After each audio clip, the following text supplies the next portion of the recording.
पश्चिम बंगाल और अग्निकांडों के बीच ये कैसा नाता है? साल 2025 से वहां होटलों और गोदामों में आग लगने की बड़ी घटनाओं में लगभग 65 लोगों की जान जा चुकी है, जिनमें से कई गरीब व प्रवासी मजदूर और तीर्थयात्री रहे हैं। यह राज्य भारतीय कारखानों और औद्योगिक इकाइयों के अमूमन खराब अग्नि सुरक्षा रिकॉर्ड के साथ-साथ लालच, कानूनों की उपेक्षा, भ्रष्टाचार और जान माल के लिए न के बराबर सम्मान के साथ बसाए गए शहरों व कस्बों का एक घोर उदाहरण लगता है। शिखा इन कोलकाता में मिर्जा गालिब स्ट्रीट स्थित एक सदी पुरानी इमारत में था, जिसमें ऐसा लगता है कि कई होटल थे, उसके पांचों तलों पर। स्वाभाविक तौर पर यह इमारत होटल के लिए नहीं बनी थी।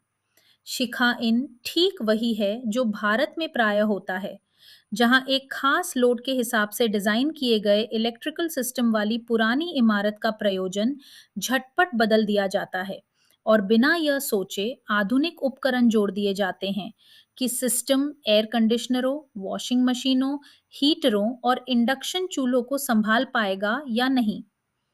जैसा कि नजर आता है, तारापीठ में 17 अगस्त को लगी आग की वजह भी बिजली थी और जिसने जान ली वह धुआं था। आग तेजी से फैली क्योंकि इस तीर्थयात्री होटल ने ज्वलनशील सामग्री का काफी इस्तेमाल कर रखा था। अप्रैल 2025 में जिस ऋतुराज होटल में आग लगी थी, वह भी एक ऐसी इमारत थी जिसका प्रयोजन बदला गया था। सिर्फ एक सीढ़ी होने के कारण पहली मंजिल पर लगी आग ने बाहर निकलने का रास्ता बंद कर दिया और मिर्जा गालिब स्ट्रीट की आग की तरह ही ऊपर मौजूद लोग धुएं में फंस गए। पश्चिम बंगाल में नई भाजपा सरकार को इन हादसों ने तृणमूल कांग्रेस पर हमले के लिए और मसाला दे दिया है। मुख्यमंत्री शुभेंदु अधिकारी ने यह जरूर कहा कि कोलकाता की इस आग की अनदेखी करना नामुमकिन है, मगर जिम्मेदार उन्होंने लापरवाही की विरासत को बताया।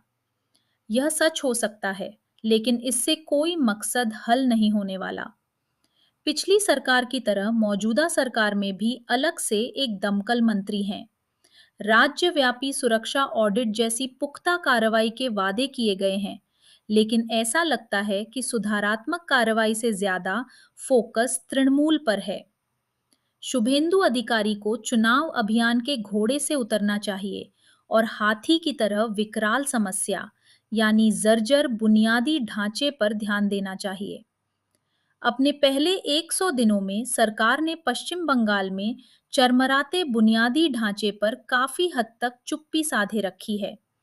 शहरी जीवन, औद्योगीकरण, संस्कृति और प्रगतिशील राजनीति के समृद्ध इतिहास वाला यह राज्य कभी राष्ट्र को राह दिखाया करता था, लेकिन अब सड़कों, इमारतों, सुख सुविधाओं और शासन में अधिकांश भारत से पिछड़ गया है।